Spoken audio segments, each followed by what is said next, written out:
اللهم صل على محمد وعلى آل محمد كما صليت على إبراهيم وعلى آل إبراهيم إنك حميد مجيد.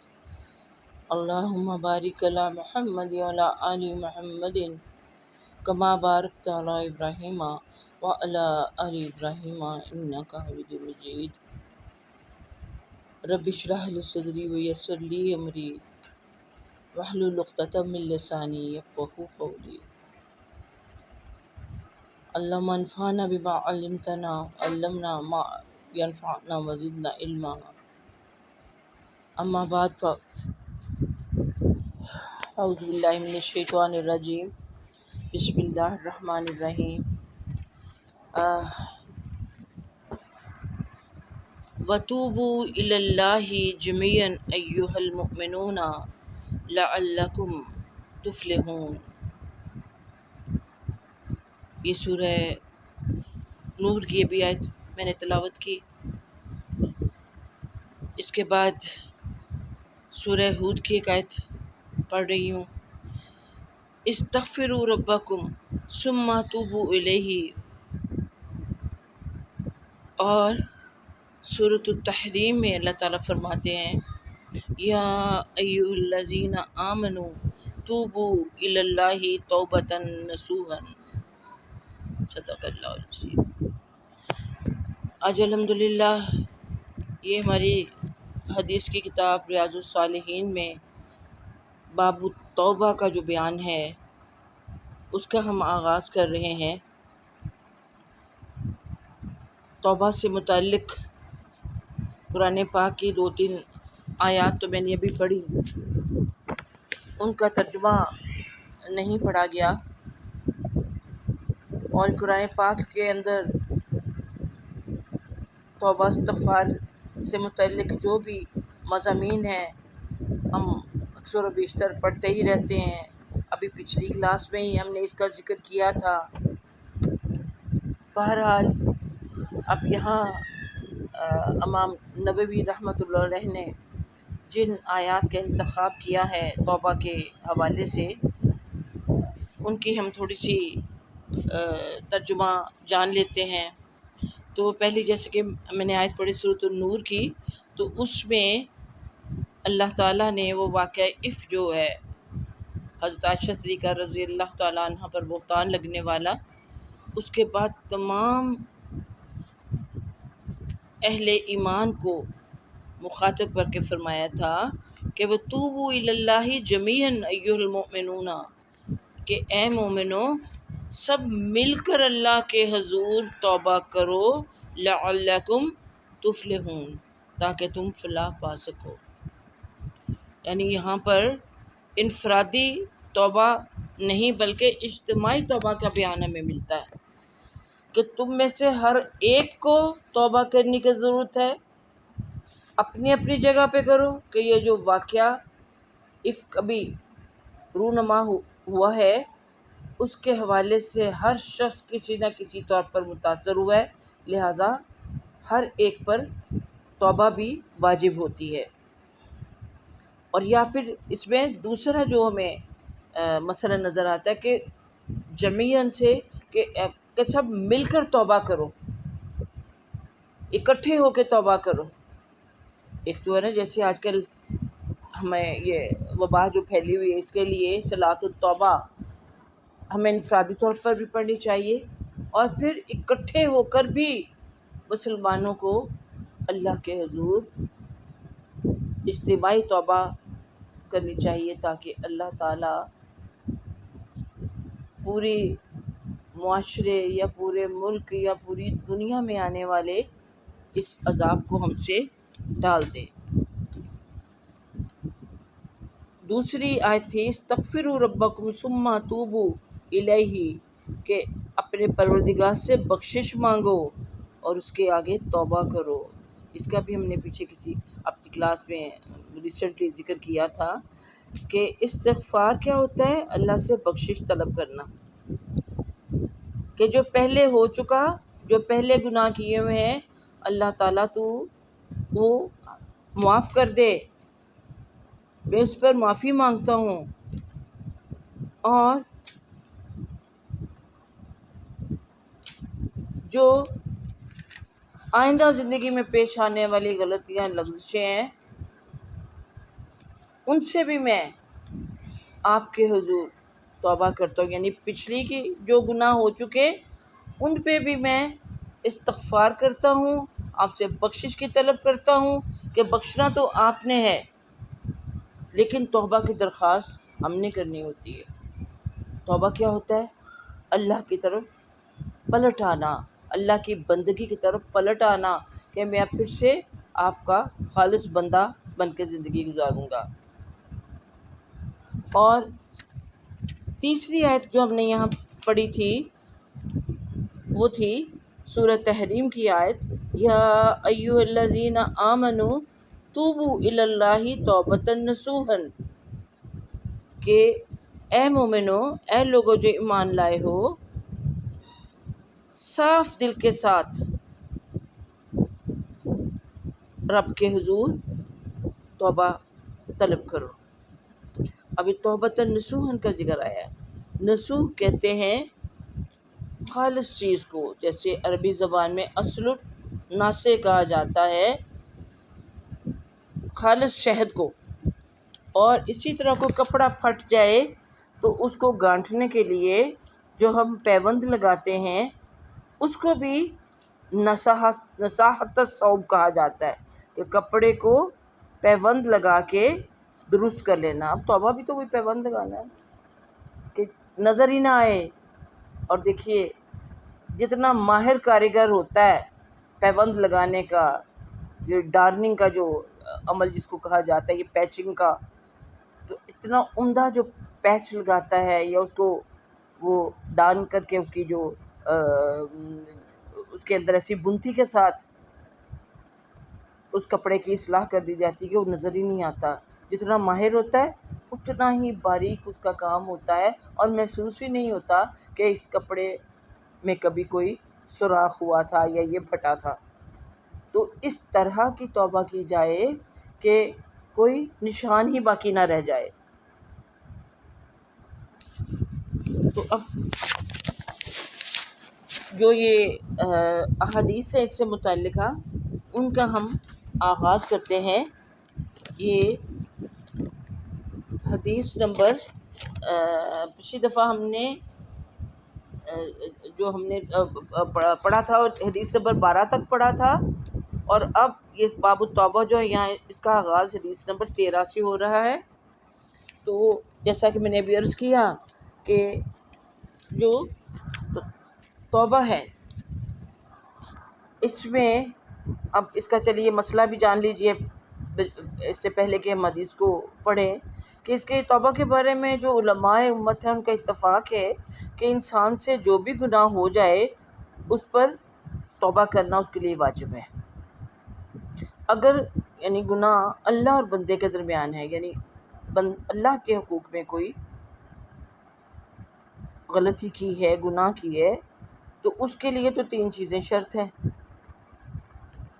نمبر 1 کہ وہ اس جو گناہ کیا ہے آئندہ کے لیے اس گناہ سے باز آ جائے، زبانی نہیں جیسا کہ ہم استغفر اللہ استغفر اللہ کہتے کانوں کو ہاتھ لگا کے، یا صبح شام استغفر اللہ استغفار کی تسبیح تو ہم پڑھتے ہیں لیکن اس تسبیح میں 100 دانے ہوتے ہیں، ایک دفعہ بھی اگر سمجھ کے دل کے ساتھ پڑھے تو وہ اصل بات ہے۔ اور یہ جو تسبیح ہم پڑھتے ہیں اس کا مقصد بھی یہی ہوتا ہے کہ زیادہ سے زیادہ پڑھ رہے تو کوئی تو ایک صحیح نشانے پہ لگ جائے گا دانہ، ورنہ تو سارے ہی دانے اس لیے ہوتے ہیں کہ نشانے پہ لگے کہ 100 دفعہ بار بار ریپیٹڈلی آپ اللہ سے اپنے گناہوں میں معافی مانگ رہے ہوتے ہیں۔ تو وہ پہلی جو شرط ہے اس کی کہ زبانی طور پر نہیں استغفار کرنا، توبہ کرنی، دل سے عملی طور پر۔ نمبر 2 شرط ہے کہ وہ اپنے کیے پر نادم ہو، یعنی وہ دل و جان سے اس بات کا احساس کرے کہ میں نے جو کچھ کیا غلط کیا، مجھے نہیں کرنا چاہیے تھا، بہت غلطی ہو گئی بڑی۔ اور نمبر 3 اس بات کا وعدہ کرے کہ آئندہ اب اس گناہ کی طرف نہیں پلٹے گا، آنکھ اٹھا کے نہیں دیکھے گا پیچھے، جو گناہ کرتا ہے اس سے کوئی لذت نہیں لے گا۔ وہ گناہ میں لذت ہوتی ہے نا، ہر گناہ میں، اور گناہ کرنے والے اپنے عمل کو بڑا اپنے لیے ایک ایڈونچر سمجھتے ہیں۔ تو اس ایڈونچر کو پہلے جب وہ گناہ گاروں کی صف میں شامل ہوتے ہیں تو پھر تو چسکے لے کے دوسروں کے سامنے بیان کرتے ہیں، لیکن اب وہ سب چسکے چھوڑ دینے کہ آپ کیا کیا کرتے تھے، کیسا آپ کا لباس تھا، کیسا لوگوں سے اٹھنا بیٹھنا تھا، کیا کیا حرکتیں آپ کرتے تھے، وہ سب اس کو یاد بھی آ جائیں تو حرف غلط کی طرح اپنا گردن جھٹک کے آگے گزر جانا ہے۔ تو یہ 3 شرطیں جن سے توبہ مکمل ہوتی ہے، یعنی اگر اللہ کی بارگاہ میں کوئی ہم سے کوتاہی ہو جاتی ہے تو اس سے امید ہے کہ اللہ تعالیٰ مہربان ہو جائے گا اور ہمارے گناہ بخش دے گا۔ لیکن اگر دیکھیے گناہ اللہ کے بندوں سے متعلق ہے تو پھر ان 3 شرطوں کے علاوہ ایک چوتھی شرط بھی ہم پر لاگو ہو جاتی ہے، اور وہ بڑی کڑی شرط ہے کہ جس بندے کی حق تلفی کی ہے، جس کے ساتھ زیادتی کی ہے، اس سے معافی مانگے اور اپنے اس غلطی کو معاف کرائے۔ اب ظاہر کسی کو آپ نے گالی گلوچ کیا ہے، کوئی بہتان لگایا ہے، کوئی تانے دیے ہیں، تو اس سے معافی مانگ لے کہ میں آپ کو ایسا ایسا کہتا رہا ہوں، مجھے معاف کر دو۔ اگر دوسرے کے دل میں بھی کچھ نرمی ہوگی تو اللہ کرے وہ معاف کر دے۔ اور اگر کسی کی مال میں کوئی حق تلفی کی ہے یا کسی کی عزت آبرو کے ذریعے سے کی ہے تو اس کی اب صرف معافی سے بات نہیں بنے گی، بلکہ تلافی بھی اس کی کرنی ہوگی۔ دیکھیے نا، کسی کا مال آپ نے کھایا، غبن کیا، غلط طریقے سے کاغذات بنوا لیے، وہ سب وراثت میں آپ نے گڑبڑ کی، جو کچھ بھی کیا ہے، اب اس کی تلافی اسی شکل میں ہو سکتی ہے کہ آپ اس کی وہ جو نقصان ہے اس کو پورا کریں۔ اور اگر کسی کی غیبت کی اور مسلسل کی ہوئی ہے تو جس کی آپ کرتے رہے ہوئے ہیں، ظاہر اپنی فیملیز کے اندر ہمارے ایسے ایسے رشتے ہوتے ہیں کہ جہاں غیبت کے بغیر، چغلی کے بغیر گزارا ہی نہیں ہمارا ہوتا تھا، ہونا تو چاہیے لیکن ہوتا نہیں تھا، گزارا نہیں ہوتا تھا۔ تو اب اتنی بار وہ کی ہوگی کہ آپ کو یاد بھی نہیں ہوتا۔ تو ہونا تو یہ چاہیے کہ اگر تو اس شخص کو بھی پتہ ہے کہ آپ اس کے متعلق ایک بری رائے رکھتی تھیں، اور بری رائے رکھتی تھیں تو یقیناً پھر ادھر بات بھی کرتی ہوں گی، تو پھر جا کے اس کے ہاتھ پکڑ کے اس سے معافی مانگے کہ میں اس طرح کرتی رہی، اب تب مجھے پتہ نہیں تھا، میں نے اللہ کی کتاب میرے سامنے کھل گئی ہے، رسول اللہ صلی اللہ علیہ وسلم کی جو احادیث مبارکہ ہیں ان سے مجھے واقفیت حاصل ہوگی، تو مجھے پتہ چلا کہ یہ کتنا بڑا گناہ ہے، تو مجھے معاف کر دو اللہ واسطے۔ تو وہی بات ہے، ہو سکتا ہے وہ معاف کرتے، لیکن جس کا مال کھایا اس کا مال اتنا اس کو ادا کرے، یا جس کی یہ، اور اگر کسی کو پتہ نہیں ہے کہ آپ نے اس کی غیبت کرتی رہی ہوئی ہیں تو اب اس کو بتانا ضروری نہیں ہے، کہ بتائیں گے تو پھر تعلقات اور خراب ہوں گے، بلکہ آپ اب اس کے حق میں معافی کی درخواست اللہ سے کرتے ہیں، لیکن جب اپنے لیے اللہ سے معافی طلب کریں، استغفار کریں، تو اس کے لیے بھی کریں کہ اللہ اس کو بھی معاف کر دے، اور جو دنیا سے چلا گیا ہوا ہے اس کے لیے بھی یقیناً ایسا ہی ہے۔ اور دیکھیے یہ تو میں تو چھوٹی سی آپ کو مثال دیتی ہوں کہ ہمارے گھروں کے اندر جس طرح سے یہ سلسلہ چلتا ہے، کوئی ساس بہو والا ہو گیا، پھر آگے آپ دیکھیے اب مختلف ادارے ہوتے ہیں جہاں پر آپ جاب کرتے ہیں کہ یہ جاب کرتی ہیں، وہاں پر بھی یہ پالیٹکس چلتی رہتی ہے، اور ایک دوسرے کی برائیاں اور اس طرح سے تہمت الزام اس کو دکھتا نہیں، یہ سب کچھ چلتا رہتا ہے۔ اس کے علاوہ بڑے اسکیل پہ اگر آئیں تو اب ہمارے یہ گورنمنٹ لیول پہ کیا ہو رہا ہے؟ یہاں بھی تو ایک دوسرے کی برائی کی جاتی ہے، بہتان لگائے جاتے ہیں، غیبت کی جاتی ہے، کھلم کھلا ان کے اوپر زبان درازی کی جاتی ہے، نہ صرف ان پر بلکہ ان کے فیملیز کے اوپر، ان کی ماؤں بہنوں کو بھی نہیں چھوڑا جاتا، ان کی بیوی بیٹیوں کو بھی نہیں چھوڑا جاتا۔ کس قدر بری بات ہے ایک اسلامی معاشرہ، وہاں ہم یہ سب کچھ ہو رہا ہوتا ہے۔ یہ ہوتا کب ہے؟ جب انسان کے اندر گناہ کا احساس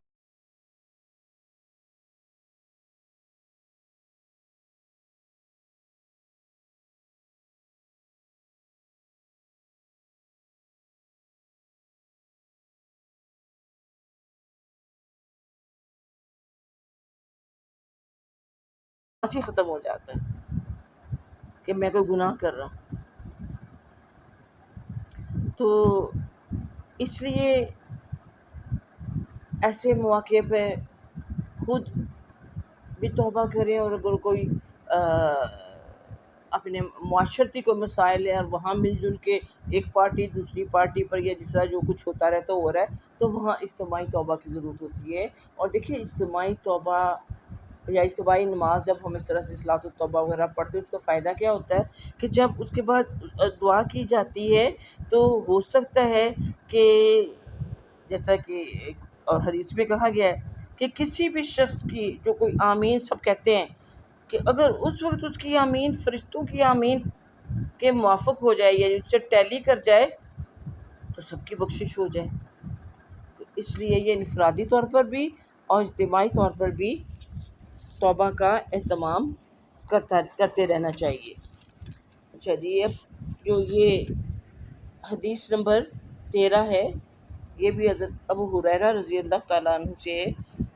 اور ابو ہریرہ رضی اللہ تعالیٰ کی بھی بات بڑی عجیب ہے کہ یہ اسلام لائے تھے غزوہ خیبر کے بعد، یعنی 7 ہجری میں، رسول اللہ صلی اللہ علیہ وسلم کی دنیا سے تشریف لے جانے سے تقریباً ساڑھے چار سال پہلے، اور یوں چمٹ گئے آپ کے ساتھ کہ دن رات کا کوئی گوشہ ایسا نہیں تھا کہ جس میں آپ رسول اللہ پاک صلی اللہ علیہ وسلم کی صحبت سے پرے رہنا گوارا کرتے ہوں۔ اور اللہ تعالیٰ نے ان کو بات کو سمجھنے اور سمجھانے کا اور کو ملکہ بھی عطا کیا ہوا تھا، یادداشت بھی اچھی تھی، اور یہ ہمہ وقت مسجد نبوی میں موجود رہتے تھے۔ اور آپ صلی اللہ علیہ وسلم کے جو حجرات تھے، آپ کے جو کیا کہیے ان کو، اب ہماری نظروں میں تو اگرچہ وہ کچے کھجور کی چھتوں سے بنے ہوئے گھر تھے، لیکن ہم تو ان کو کیا کہیں گے، آج کی زبان میں اگر دیکھیں تو کیا وہ کوئی پرائم منسٹر ہاؤس یا کوئی پریزیڈنسی یا کیا اس کو نام دیں ہم۔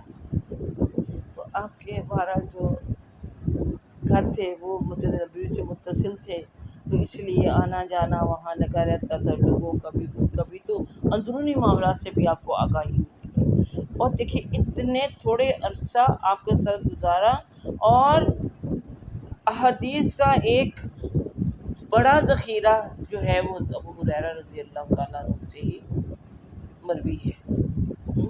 تو یہ دیکھیے کہ اگر انسان چاہے تو بڑے تھوڑے وقت میں بھی وہ جو پہلے سے قافلے میں شریک لوگ ہوتے ہیں ان کو پیچھے چھوڑ سکتا ہے اور قافلے کا سالار بن سکتا ہے۔ تو یہ ایسے ہی تھے۔ اور یہ اصحاب صفہ کا نام آپ نے سنا ہوگا، جو کہ ایک چبوترا تھا مسجد نبوی میں، جس کے اوپر کہ یہ ایسے صحابہ جو اپنے گھر بار سب چھوڑ چھاڑ کے آپ صلی اللہ علیہ وسلم کی صحبت میں آ کر یعنی وہاں تشریف فرما ہو گئے ہوئے تھے کہ ہر قسم کے کام کے لیے وہ تیار۔ تو یہ ابو ہریرہ رضی اللہ تعالیٰ عنہ تو ان کے سمجھیے کہ سردار تھے۔ چلیے، ان سے بہت سی حدیث آپ کو ملی بھی اور ملیں گی بھی آگے انشاءاللہ۔ تو ان ابی ہریرہ رضی اللہ عنہ قال سمعت رسول اللہ صلی اللہ علیہ وسلم یقول، ابو ہریرہ رضی اللہ تعالیٰ بیان کرتے ہیں کہ میں نے رسول اللہ صلی اللہ علیہ وسلم سے سنا، وہ فرماتے تھے واللہ، اللہ کی قسم، انی لا استغفر اللہ و اتوب الیہ فی الیوم اکثر من 70 مرہ، رواہ البخاری، کہ میں نے خود رسول اللہ صلی اللہ علیہ وسلم کو یہ فرماتے ہوئے سنا کہ آپ نے فرمایا کہ اللہ کی قسم میں ایک دن میں 70 بار سے بھی زیادہ اللہ تعالیٰ سے مغفرت اور توبہ کرتا ہوں۔ دیکھیے ذرا، اگر اللہ کے رسول صلی اللہ علیہ وسلم دن میں 70 یا اس سے زیادہ مرتبہ توبہ استغفار کرتے تھے، جن کے اگلے پچھلے تمام گناہ بخشے گئے ہوئے تھے، تو ہمیں کیا کرنا چاہیے؟ اچھا، یہ جو حدیث ہے یہ ہم نے پچھلی دفعہ آپ کو بتایا تھا۔ اب آپ میں سے کوئی، اب سامنے تو آپ ہے نہیں، کوئی بتا سکتا ہے یہ حدیث کی کس قسم سے یہ تعلق رکھتی ہے یہ حدیث؟ اس کی ذرا روایت دیکھیں نا۔ چلیے، آپ سامنے تو نہیں ہے، میں خود ہی بتا دیتی ہوں۔ ذرا اپنے نوٹس جو میں نے آپ کو دیے تھے نا، ان میں دیکھیے کہ یہ مرفوع حدیث ہے۔ مرفوع حدیث کون سی ہے؟ جس میں کہ جو راوی ہے اس نے ڈائریکٹ رسول اللہ صلی اللہ علیہ وسلم سے وہ بات سنی ہو۔ جس طرح کہ یہ لفظ دیکھیے، تو آپ کو اتنی عربی تو سب کو آتی ہے، سمعت، میں نے سنا رسول اللہ صلی اللہ علیہ وسلم سے، یقول، یہ کہتے ہوئے، یعنی بیچ میں کوئی اور ہے ہی نہیں، تو یہ حدیث کیا کہلائی؟ مرفوع حدیث۔ چلیے یہ یاد کر لیجئے۔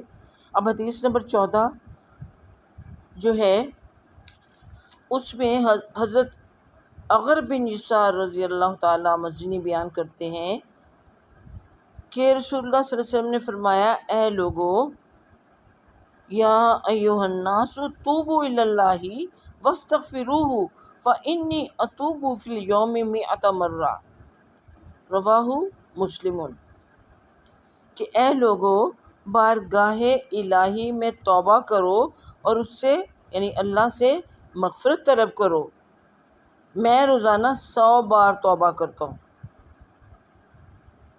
یہ مسلم کی روایت ہے۔ اب آپ کہہ سکتے ہیں کہ پہلے تو 70 بار کہا تھا، یہاں 100 مرتبہ آ گیا، یہ کیا بات ہوئی؟ ایک تو دیکھیے عربی زبان نے 70 یا 100 جو ہے بہت بڑی تعداد، بہت بڑی گنتی کے لیے ہمیں ملتا ہے۔ وہاں اس سے بڑھ کے گنتی کوئی نہیں ہے۔ ہم تو لمبے لمبے وظیفے یہاں بتائے جاتے ہیں پڑھنے کو کہ بھی یہ کرو اتنی تسبیحاں کرو اور اتنے 1000 مرتبہ یہ کرو۔ وہاں کوئی ایسا سلسلہ نہیں تھا، 3 مرتبہ پڑھو، 7، 11، اور پھر میکسیمم آپ کو 100 مل رہا ہے۔ اور یہ بھی گنتی کے لحاظ سے نہیں ہے، بلکہ کثرت کے لحاظ سے تعداد جو ہوتی تھی۔ جس طرح ہم بات کرتے ہوئے ایک دوسرے کو کہہ دیتے ہیں نا، میں نے تمہیں 100 دفعہ منع کیا ہے فلاں کام سے، ہاں، تو آپ کو کوئی کہے کہ بھی آپ فلاں کے گھر چلو گے میرے ساتھ، تو میں کہتی ہوں میں تو 100 دفعہ جانے کو تیار ہوں۔ اس سے مراد نہیں ہوتا کہ گنتی کے لحاظ سے آپ نے 100 دفعہ جانا ہے، کثرت کے لحاظ سے۔ دوسری بات ہے کہ ان میں اختلاف کیوں اگر ہو بھی، دیکھیے پہلی جو حدیث ہے اس میں 70 سے زیادہ کہا ہے، تو 70 سے زیادہ، اب اگلی حدیث میں 100۔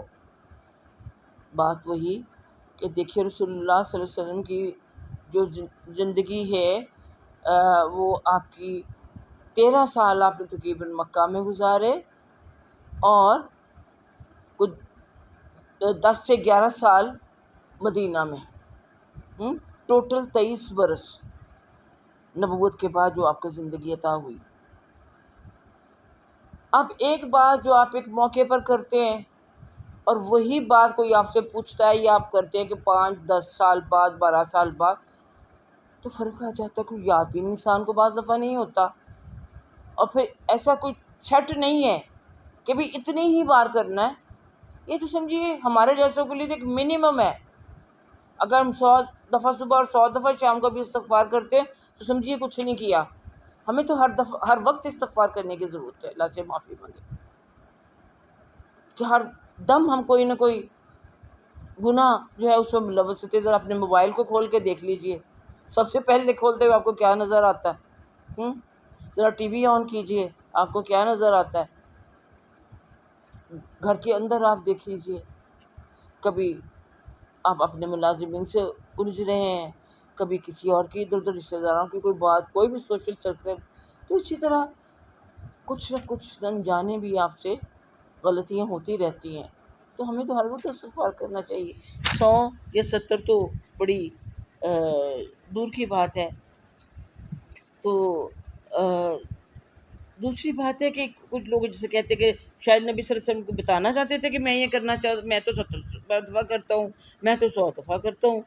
یہ کوئی دعویٰ نہیں تھا کہ میں ایسا کرتا ہوں، ہاں، بلکہ کوئی یعنی ریاکاری نہیں تھی، بلکہ آپ صلی اللہ علیہ وسلم تو ہمارے لیے عملی نمونہ تھے، اور ہمارے رہنمائی کے لیے انہوں نے یہ بات بتائی کہ میں اتنا کرتا ہوں، تمہیں بھی کرنا چاہیے، کم از کم اتنا تو ضرور کرو. اللہ سے معافی، دل سے معافی مانگو، صرف تسبیح کی حد تک نہیں معافی مانگو. تو یہ جو ہم بار بار یہ حدیث پڑھتے رہتے ہیں تو ہمیں بھی اب اس سے یہی پتہ چلتا ہے کہ ہمیں کثرت کے ساتھ استغفار کرنا ہے.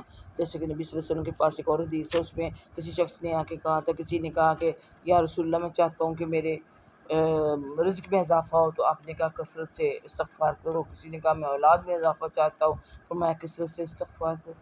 ہاں، اور حدیث یہ بھی ہے ہاں کہ افضل الذکر لا الہ و افضل الدعاء استغفار. افضل الذکر کیا ہے؟ لا الہ الا اللہ، اور افضل الدعاء استغفار. ایک اور حدیث میں افضل الذکر لا الہ الا اللہ و افضل الدعاء الحمدللہ. تو تھوڑا تھوڑا فرق. اب کسی کو کچھ آپ نے بتا دیا، ایک بات کو آپ سے دوبارہ کوئی آگے پوچھتا ہے تو ظاہر ہے کچھ الفاظ میں فرق آ جاتا ہے، کچھ سمجھنے والے کے اوپر ڈپینڈ کرتا ہے وہ کیسے سمجھتا. تو اس میں احادیث میں کوئی آپ یہ نہ سمجھے کہ اختلاف ہے. یہ دیکھیے کہ 23 برس کا عرصہ ہے جس کے اندر آپ صلی اللہ علیہ وسلم کے قول و فعل کی ترجمانی ان احادیث کے ذریعے سے کی جا رہی ہے. اب حدیث نمبر 15 ہے، حضرت ابی حمزہ انس بن مالک انصاری خادم رسول اللہ صلی اللہ علیہ وسلم. میری وہ ساری بہنیں بیٹیاں ہم نے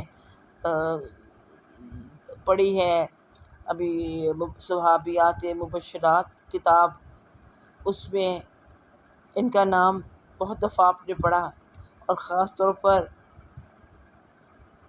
ان کا حوالہ صحابیات میں کیوں کہ ان کی والدہ بہت بڑی صحابیہ تھی. یاد آیا کیا نام تھا ان کا؟ اب سامنے ہو تو میں آپ سے پوچھوں گا، دیکھوں گا یاد ہے کہ بھول گیا سب کچھ. یاد آیا؟ ام سلیم رضی اللہ تعالیٰ عنہ، جنہوں نے یہ 10 سال کے تھے اپنے اس بیٹے کو حضرت انس بن مالک کو رسول اللہ صلی اللہ علیہ وسلم کی خدمت میں پیش کیا تھا. اور یہ کتنی پیاری ایک اور حدیث ہے انہی سے، حضرت انس سے ہی، کہ وہ کہتے ہیں کہ میں 10 سال رسول پاک صلی اللہ علیہ وسلم کی خدمت میں رہا، آپ نے کبھی مجھے اف تک نہیں کہا. اور ہم کیا کرتے ہیں اپنے، ہم آج کل اگرچہ غلام نہیں ہیں لیکن اپنے ملازموں کے ساتھ بھی ہمارا رویہ کیا ہے؟ دیکھیے نا. تو ہمارے لیے جو عملی نمونہ ہیں انہوں نے اپنے عمل سے ہمارے لیے کیا نمونے چھوڑے. اور دوسری چیز جو آپ کو شاید یہاں نئی لگی ہوگی کہ یہاں پر حضرت انس بن مالک کی کنیت کا بھی استعمال کیا گیا ہے. وعن ابی حمزہ، یعنی ابی حمزہ کون تھے؟ آپ کے بیٹے، اس لیے آپ کی کنیت ابی حمزہ ہے.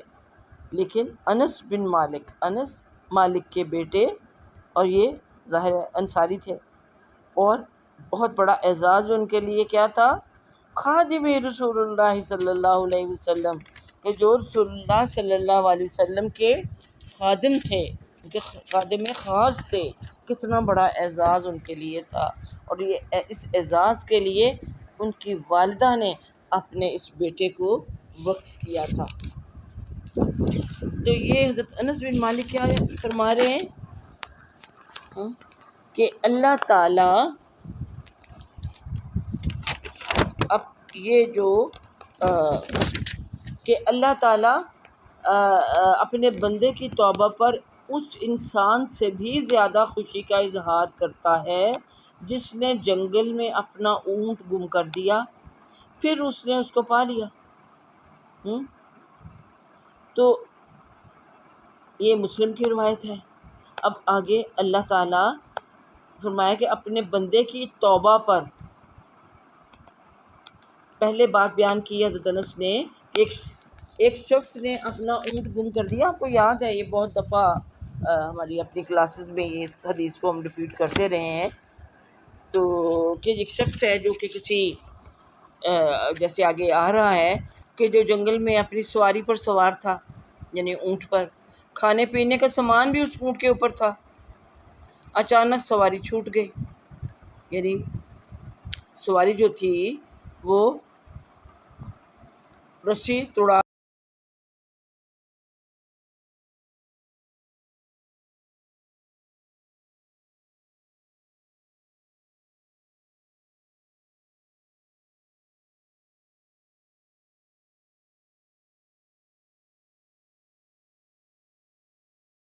کہ یہ چھڑا کر بھاگ گئی، غائب ہوگی۔ اب کہاں اونٹ اور کہاں انسان کا اس کے پیچھے بھاگنا۔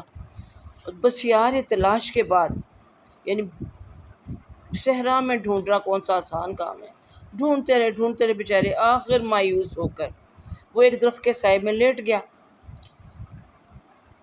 اور پھر ہے کہ اس کی جیسے اونگ آ جاتی ہے یا نیند آ گئی، اسی حالت میں جیسے اس کی آنکھ کھلتی ہے تو دیکھتا ہے کہ اس کی اونٹنی اس کے پاس آن کھڑی ہوتی ہے، کہ اچانک آنکھ کھلتی ہے، سامنے کیا؟ اونٹنی۔ چنانچہ وہ اس کی مہار پکڑے ہوئے، اب فوراً اس کی مہار تھام لیتا ہے کہ کہیں پھر سے نہ بھاگ جائے۔ مہار سمجھے نا جس کو نکیل جو ہوتی ہے،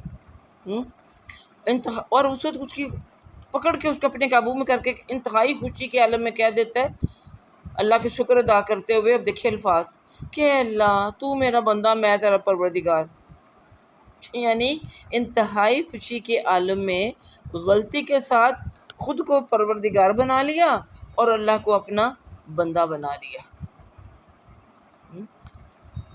تو اللہ تعالیٰ اپنے بندے کی توبہ پر،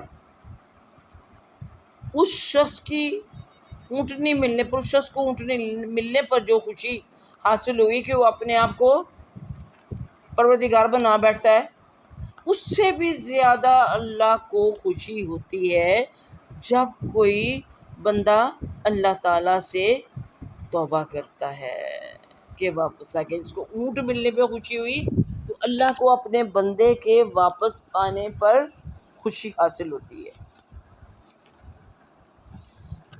اب اس میں بھی ہمیں کچھ چیزیں ہیں جن کی طرف توجہ کرنا کی ضرورت ہے، وہ یہی کہ ہم بھی دیکھتے ہیں کہ زندگی میں بہت سے ایسے مواقع آتے ہیں کہ ہماری کوئی چیز کھو جاتی ہے، وہ چیز ہمیں بڑی پیاری ہوتی ہے، اس چیز کی ہمیں بڑی ضرورت ہوتی ہے، آپ ڈھونڈتے پھرتے ہیں کہ جگہ کی 10 دفعہ آپ تلاشی لیتے ہیں، اور ہم تو بعد ساتھ ساتھ دعائیں بھی پڑھتے چلے جاتے ہیں، لیکن چیز نہیں ملتی اور آپ تھک ہار کے پڑ جاتے ہیں، لیکن آہستہ آہستہ اس کا تھوڑا سا غم ہلکا بھی ہو جائے، کچھ دنوں کے بعد اچانک آپ دیکھتے ہیں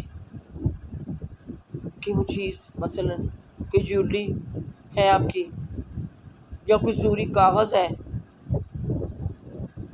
وہ اچانک آپ کو مل جاتا کہیں اور اکثر ایسا ہوتا ہے کہ ان جگہوں پہ جہاں آپ بار بار تلاشی لے چکی ہوتی ہیں اور نظر نہیں آ رہی ہوتی وہ چیز، وہیں پہ سے کہیں سے وہ نکل آتا، یہ لٹانے والا کون ہوتا ہے؟ اللہ تعالیٰ۔ تو اس وقت آپ کو اس چیز کو اپنے سامنے پا کر جو خوشی حاصل ہوتی ہے، وہ ظاہر جس کے ساتھ کبھی ایسا معاملہ پیش آیا ہو وہی اس چیز کا تصور کر سکتا ہے کہ کس قدر خوشی ہمیں ملتی ہے۔ یا پھر بعض اوقات ایسا ہوتا ہے کوئی ہمارا عزیز کوئی بیمار ہے، ڈاکٹروں نے جواب دے دیا ہوتا ہے اور اچانک کوئی ایسا معجزہ ہو جاتا ہے، کوئی ایسی دوائی کارگر ہو جاتی ہے، یا جیسے آج کل سورہ رحمان کی وہ تھیراپی ہے، اس کے ذریعے سے یا کچھ بھی اللہ سبب پیدا کر دیتا ہے اور وہ بندہ ٹھیک ہو جاتا ہے، وہ آنکھیں کھول دیتا ہے، آپ کی کیا کیفیت ہوتی ہے؟ تو اللہ تعالیٰ کو اپنے بندے کے پلٹ آنے پر، توبہ کرنے پر، اس اونٹنی مل جانے پر جس کو خوشی ہوئی، اس سے بھی بہت بڑھ کر اللہ پاک کو خوشی حاصل ہوتی ہے۔ یعنی دیکھیے، خوشی تو بندے کو آنے ملنی چاہیے کہ مجھے اللہ نے معاف کر دیا، لیکن ہم دیکھتے کہ اب پروردگار خوش ہو رہا ہے۔ ایک ماں جس کا بچہ گھر چھوڑ کے چلا گیا ہے، ناراض ہو کے چلا گیا ہے، اور وہ عرصہ دراز کے بعد واپس گھر آتا ہے کسی نہ کسی طور، تو اس بچے کو تو واپس اپنوں میں آنے کی خوشی ہے ہی کہ اس کو سوچ کے ہی آیا، تیاری کر کے آیا کہ میں نے معافی مانگنی جا کے۔ تو کیا ماں کو خوشی نہیں ہوئی؟ کہ ابھی بھی وہ ناراض ہے کہ جاؤ جہاں سے آئے وہیں پہ چلے جاؤ؟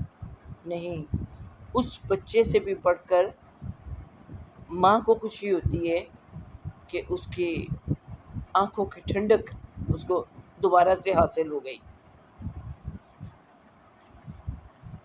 اب حدیث نمبر 16 جو ہے، یہ ابو موسیٰ اشعری رضی اللہ تعالیٰ عنہ سے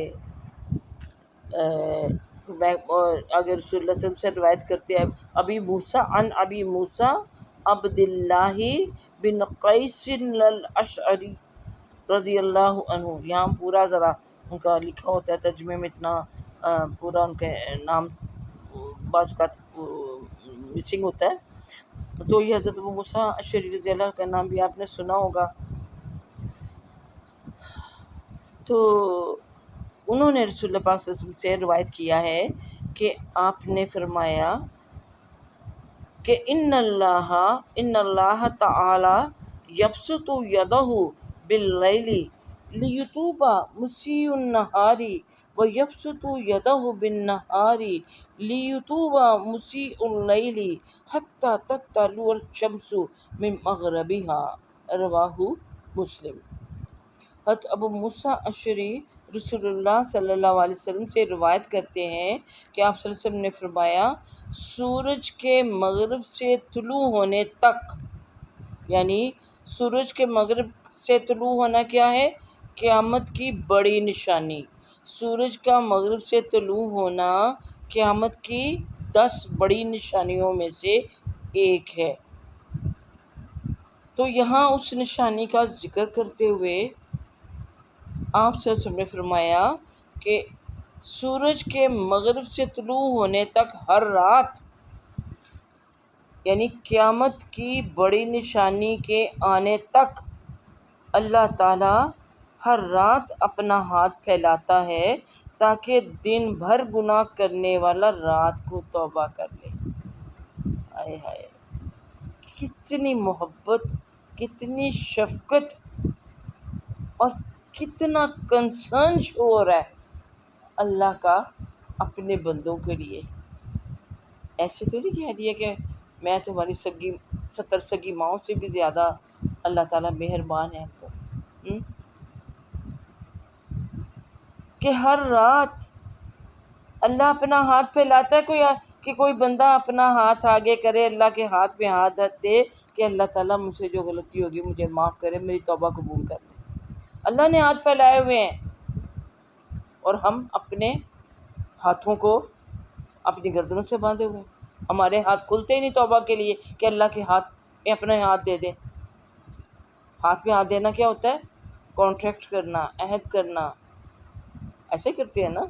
جب کسی سے کوئی بات پکی کرنی ہو تو لو ہاتھ پر ہاتھ، ہم ہاتھ میں لاتے ہیں. کوئی نہ بھی ملائے تو ہم کہتے ہیں چلو جی نکالو ہاتھ اپنا، یا اپنا پھینکو اپنا ہاتھ، سٹو اپنا ہاتھ، پنجابی میں جیسے کہہ دیتے. اور وہ جب وہ ہاتھ نکالتا تو ہم اس کے اوپر اپنا ہاتھ مارتے ہیں کہ چلو جی ڈن، بات ہو گئی.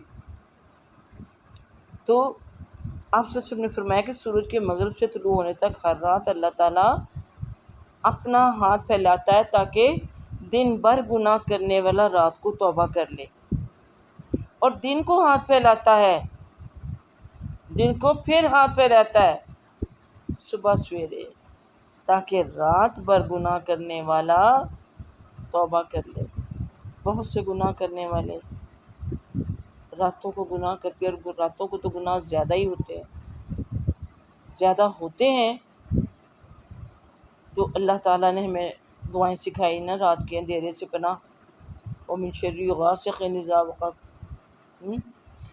کہ جب رات کا اندھیرا پھیل جائے اس کے شر سے، کہ رات کے اندھیرے میں چور ڈاکو لٹیرے زانی شرابی نائٹ کلبیں جوئے خانے سب جاگ رہے ہوتے ہیں، جو چور سمگلر وہ بھی کام کر رہے ہوتے ہیں، کیڑے مکوڑے موذی جانور اور شیاطین شام کا اندھیرا ہوتے ہی پھیل جاتے ہیں. اس لیے نبی صلی اللہ علیہ وسلم نے فرمایا نا کہ شام ہوتے ہی اپنے بچوں کو اور اپنے جانوروں کو گھروں کے اندر کر لو، کہ اب شیاطین پھیل جاتے ہیں، ان شیاطین کے پھیلنے کا وقت ہوتا ہے. اور ہم نے کبھی اس چیز کا اہتمام ہی نہیں کیا کہ ہمارے بچے کہاں کھیل رہے. اکثر ہو کے بائی گراؤنڈ میں کھیلنے گئے ہوتے ہیں، اور وہ مغرب ہو جاتی ہے، اس کے بعد وہ آتے ہیں، اور آ کے بھی پھر کیا ایکٹیویٹیز ہوتی ہیں ہمیں ان چیزوں کا پتہ ہی نہیں. کہ اور آج یہی وجہ ہے کہ بہت زیادہ نفسیاتی جو امراض ہیں وہ بڑھتے چلے جا رہے ہیں، اور یہ جو شیطانی جو بیماریاں ہیں یہ انسان کو دن بدن زیادہ ان میں اضافہ ہوتا چلا جا رہا ہے. بہرحال یہاں کیا ہے کہ اللہ تعالیٰ اپنے بندے کے حق میں اتنا مہربان ہے، اور یہ بھی حکمت ہے کہ صبح کو بھی اور شام کو بھی ہم استغفار کی تسبیح کرتے ہیں، 100 دفعہ استغفار پڑھتے ہیں. نبی صلی اللہ علیہ وسلم جیسے بھی ابن حدیث میں پڑھائی ہے. تو وہ پھر وہی بات ہے کہ دل سے پڑھیں تاکہ دن بھر، اور پھر یاد کر کے پڑھیں. دیکھیے رات کو جب ہم بستر پہ لیٹتے ہیں یا جب استغفار کی تسبیح پڑھنے لگے تو ہمیں ضرور سوچنا چاہیے کہ آج دن بھر مجھ سے کیا زیادتی ہوئی، کیا میں نے غلطی کی، اور اس کو ذہن میں رکھ کر وہ تسبیح کریں، تاکہ اگر رات کو سوتے میں ہی آپ کی روح سلب ہو جاتی ہے. آپ نے پیچھے ہی پڑھا قرآن کی کلاس میں کہ انسان کی روح کو اللہ سلب کر لیتا ہے نیند کی حالت میں، واپس بھی آنی روح کے نہیں آنی، صبح اٹھنا ہے کہ نہیں اٹھنا ہم نے. تو رات کو سچی توبہ کر کے سوئیں، صبح اٹھ کے پھر استغفار کریں کہ رات بھر وہ جو شیطانی وسوسے ہیں یا ان سے جو بھی وہ خیالات ہیں جو کچھ، یا پھر دن کا آغاز کرنے سے پہلے ہی اللہ سے ہم توبہ معافی یعنی استغفار کر لیتے ہیں، بخشش کی دعا کر لیتے ہیں کہ اللہ جو دن آنے والا ہے اس میں ہمیں گناہ کے کاموں سے بچا کے رکھنا، اور اگر کچھ ایسا ہو جاتا ہے تو اس پر ہماری پیشگی توبہ قبول کر لے. تو اس لیے توبہ کے ضمن میں یہ حدیث بھی ہمارے لیے بڑی اہمیت رکھتی ہے. تو یعنی کہ ہم واقعی سوچیں کہ جب رات کو بستر پہ بھی لیٹتے ہیں یا صبح اٹھتے ہیں کہ میرا رب تو میری توبہ کا منتظر ہے، وہ میرے لیے ہاتھ پھیلائے ہے، تو کیا مجھے اس سے منہ موڑ جانا چاہیے؟ اس لیے جو بھی وقت ہے جو بھی ہو گیا ساتھ ساتھ توبہ کرتے چلے جائیں. دیکھیے پھر آپ ایک کپڑے پہ بھی اگر دیکھ لیجیے کوئی ذرا سا داغ لگ جاتا ہے یا گندگی لگ جاتی ہے کوئی بھی، اور آپ اس کو اتارتے نہیں، فوراً دھوتے نہیں، آپ کے کپڑوں پر اکثر عموماً کھانا کھاتے ہوئے سالن کا داغ ہی لگ جاتا ہے یا چائے کا داغ لگ جاتا ہے. اگر فوراً اٹھ کے آپ دھو لیتے ہیں اس کو تو صرف وہ صابن سے یا سرف سے دھونے سے ہی صاف ہو جاتا ہے. اور اگر اس کو لگا رہنے دیتے ہیں تو داغ کیا ہوتا ہے، پکا ہو جاتا ہے، پھر وہ اترتا نہیں، یا اترتا ہوتا بڑی اس کے لیے محنت کرنی پڑتی ہے، بڑی مشکل سے وہ اترتا ہے۔ تو اس لیے ساتھ ساتھ استغفار کرتے جائیں، جو بھی داغ دھبے لگ جائیں ان کی صفائی کرتے لے جائیں، اور جہاں ہمیں یہ نہ ہو کہ جب اللہ کے پاس ہم جائیں تو وہ داغ اتنے پکے ہو چکے ہوں کہ ہمارے لیے پھر وہ حسرت کا باعث بن جائیں۔ حدیث نمبر 17 جو ہے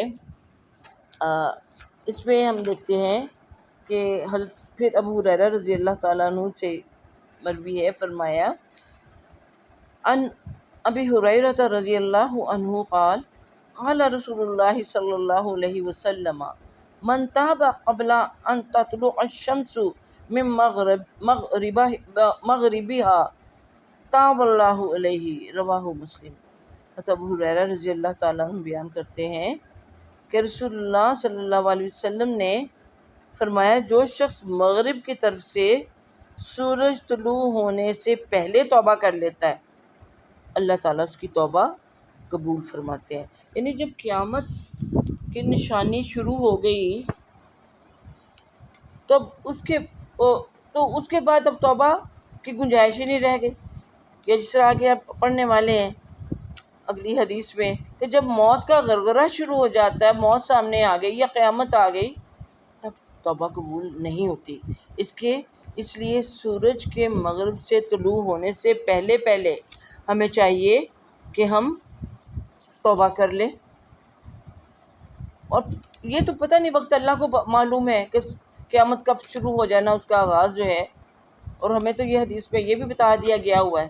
اب دیکھیں حدیث سے حدیث نکلتی چلی آ رہی ہے کہ ہر روز سورج جب غروب ہونے کے لیے مغرب کی طرف جاتا ہے تو غروب ہونے سے پہلے وہ عرش کے نیچے سجدہ کرتا ہے اور اللہ تعالیٰ سے اجازت طلب کرتا ہے کہ اللہ تو اجازت دے تو میں اگلے دن طلوع ہوں، تو اللہ تعالیٰ اس کو اجازت دے دیتے ہیں۔ ایک دن ایسا آئے گا کہ جب وہ اجازت طلب کرے گا تو اللہ تعالیٰ فرمائے گا کہ نہیں، جہاں سے تم آئے ہو وہیں لوٹ جاؤ۔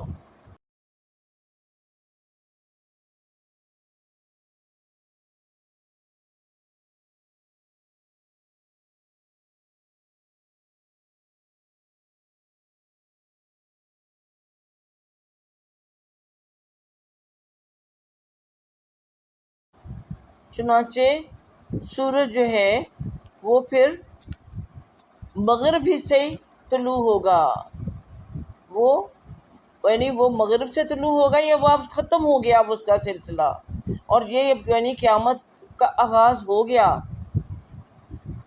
اور اسی کے بارے میں سورۃ القیامہ میں اللہ تعالیٰ فرماتے ہیں کہ وہ کیا ہوگا قیامت کی نشانی میں، جمع الشمس والقمر، کہ چاند اور سورج جمع کر دیے جائیں گے۔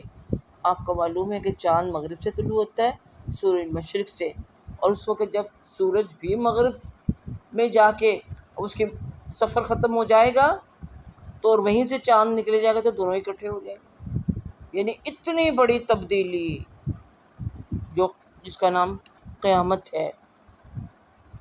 اللہ تو میں کہ جو شخص مغرب کی طرف سے سورج طلوع ہونے سے پہلے توبہ کرتا ہے اللہ تعالیٰ اس کی توبہ قبول فرما لیتے ہیں۔ اب حدیث نمبر 18 میں عبداللہ بن عمر رضی اللہ تعالیٰ عنہ، عبداللہ بن عمر کون ہے؟ عمر بن خطاب رضی اللہ تعالیٰ عنہ کے صاحبزادے، جیسا کہ ہماری یہ عربی متن جو ہے اس میں بیان کیا گیا ہے۔ وعن ابی عبد الرحمن عبد اللہ بن عمر بن الخطاب رضی اللہ عنہ، یہ عبداللہ بن عمر جو تھے نا ان کے بیٹے کا نام عبد الرحمن تھا، تو اس سے ان کی کنیت کیا بنی؟ ابی عبد الرحمن، ابی عبد الرحمن عبداللہ نام ان کا کیا؟ عبداللہ بن عمر بن الخطاب، عمر بن خطاب کے بیٹے، رضی اللہ عنہما، اللہ ان دونوں سے راضی ہوا۔ دیکھیے یہاں پر ڈول کا صیغہ ہے، تثنیہ کیا ہے؟ انہو نہیں کہا گیا، انہما کہا گیا، یعنی دونوں صحابی تھے، دونوں یعنی باپ بیٹا، عمر بن خطاب بھی اور عبداللہ بن عمر بھی، اس لیے دونوں کے لیے اکٹھا کون سا صیغہ آیا؟ تثنیہ کا۔ یہ اوپر جو دوسری حدیث ہے نا اس سے پہلے، ذرا اس میں دیکھیے کہ 17 نمبر حدیث سے بھی جو ہم نے پڑھی تھی کہ ابو ہریرہ رضی اللہ عنہ، ان کے اکیلے تھی نا وہ حدیث، ان سے روایت، اس لیے عنہ، اور یہاں ان دونوں کے لیے عنہما کا صیغہ۔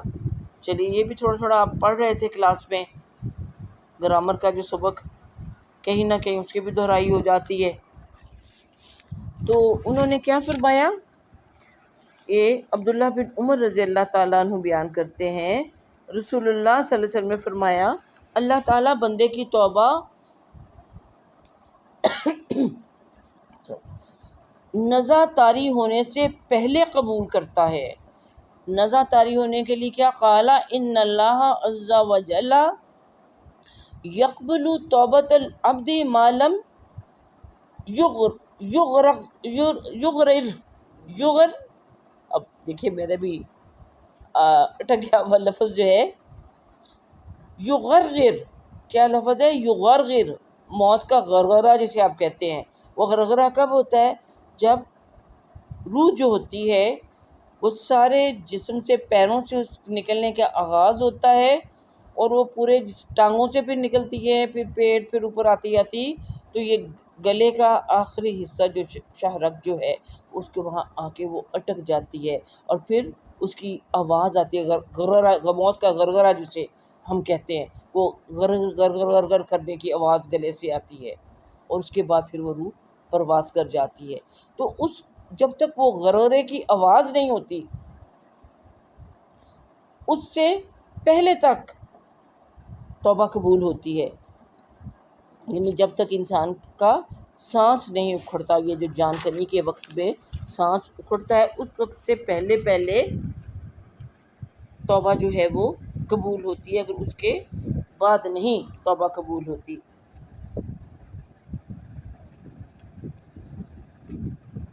اب حدیث نمبر یہ ہم نے پڑھی 18،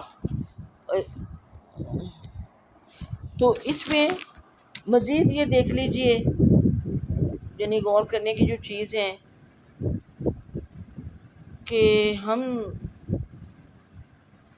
زندگی میں بہت وقت ضائع کرتے ہیں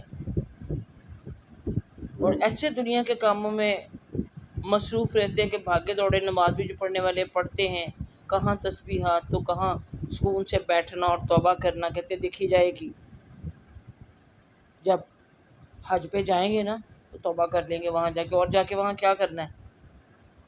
یا کہہ دیتے ہیں کہ جب بوڑھے ہوں گے نا تب توبہ کر لیں گے، بھی تو دنیا کے بڑے بکھیڑے ہیں، بڑے سچ جھوٹ بولنے پڑ جاتے ہیں، پہلے ہی پتہ ہے۔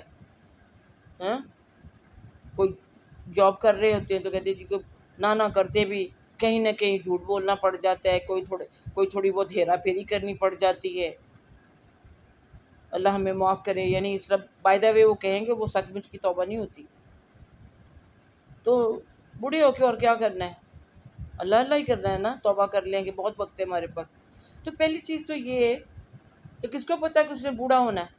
موت کا کوئی وقت تو مقرر ہے نہیں، زندگی نے مہلت دینی ہے کہ نہیں دینی۔ اور پھر اگر اللہ تعالیٰ بڑھاپے کی تک پہنچا بھی دیتا ہے تو کیا اس عمر میں وہ جوش، وہ ولولہ، وہ ہمت ہمارے اندر ہوتی ہے کہ ہم اللہ کے حضور اس طرح کی توبہ کریں جس طرح کہ اس کا حق ہے، جو کہ جوانی میں، جبکہ آپ کے لیے ابھی برے عمل کرنے کے مواقع موجود تھے، اس وقت آپ نے اگر توبہ کر لی، تو جب آپ بوڑھے ہو جاتے ہیں تو کیا وہ وقت جو ہے وہ اسی طرح سے توبہ آپ کی ہوگی جس طرح کہ جوانی میں تھی۔ اور پھر تیسری بات یہ کہ دنیا کے کاموں کے لیے، بھاگ دوڑ کے لیے جس طرح کے خود ہی ہم کہہ رہے ہیں کہ اچھے برے ہر طرح کے کام کرنے ہوتے ہیں، اس کے لیے تو ہم نے زندگی کا جو بہترین زمانہ ہے، جب عقل بھی بھرپور ہوتی ہے اور جسمانی قوت بھی بھرپور ہوتی ہے، وہ وقت تو ہم نے دنیا کے لیے رکھا اور آخرت کے لیے، جس کے اوپر ہمارے ہمیشگی کی زندگی کا دار و مدار ہے، اس کے لیے ہم نے وہ نکارہ عمر رکھی۔ یہ تو وہی بات ہو گئی نا، وہ ذرا آدم علیہ السلام کے بیٹوں حابیل قابیل کا واقعہ یاد کیجئے۔ انہوں نے اللہ کی راہ میں قربانی پیش کرنے کے لیے کیا کیا تھا کہ حابیل نے تو بہترین جو اس کی بھیڑ تھی، وہ گلہ بانی کرتا تھا، تو اس نے بہترین بھیڑ اللہ کی راہ میں دینے کے لیے، قربان کرنے کے لیے نکالی، اور قابیل نے چونکہ وہ کھیتی باڑی کرتا تھا، اس نے جو سارا نکارہ بیکار غلہ تھا وہ قربانی کے لیے پیش کیا۔ ظاہر ہے اللہ نے یہ نکارہ چیز تو قبول نہیں کرنی تھی، لہٰذا اس کی قربانی قبول نہ ہوئی اور حابیل کی ہو گئی۔ اور اس بات پہ بجائے کہ وہ غور کرتا کہ میری کیوں نہیں ہوئی، وہ اور زیادہ شیطان نے اس کو بھڑکایا اور وہ جوش میں آ گیا اور اللہ کے مد مقابل کھڑا ہو گیا، اور بھائی کو ہی قتل کرنے کے درپے ہو گیا، قتل کر کے ہی چھوڑا اس کو۔ یہ ہوتا ہے نا یہ شیطانی رویے ہوتے ہیں کہ اپنی غلطیوں سے سیکھنے کی بجائے اور توبہ کرنے کی بجائے ہم اپنی غلطی پر اڑ جائیں اور اپنے آپ کو جسٹیفائی کریں کہ نہیں، جو میں کر رہا ہوں ٹھیک کر رہا ہوں۔ یہ اس وقت انسان سوچتا نہیں ہے کہ آخرت میں اس کا کتنا خمیازہ بھگتنا پڑے گا۔ چنانچہ اس حدیث سے ہم یہی سیکھ سکتے ہیں کہ ہم جلد از جلد ایک تو توبہ کریں، کوئی بھی غلطی ہم سے ہو گئی اس کو پینڈنگ نہ کریں کہ کر لیں گے دیکھی جائے گی، کسی سے بھی آپ نے معافی مانگنی ہے یا آپ کا احساس ہو گیا کہ آپ کو ایسا نہیں کرنا چاہیے تھا، اس کے لیے بھی ٹالتے رہتے ہیں۔ معلوم نہیں زندگی مہلت دیتی ہے کہ نہیں دیتی۔ تو اس لیے یہ اس حدیث سے بھی ہمیں بہت سی چیزیں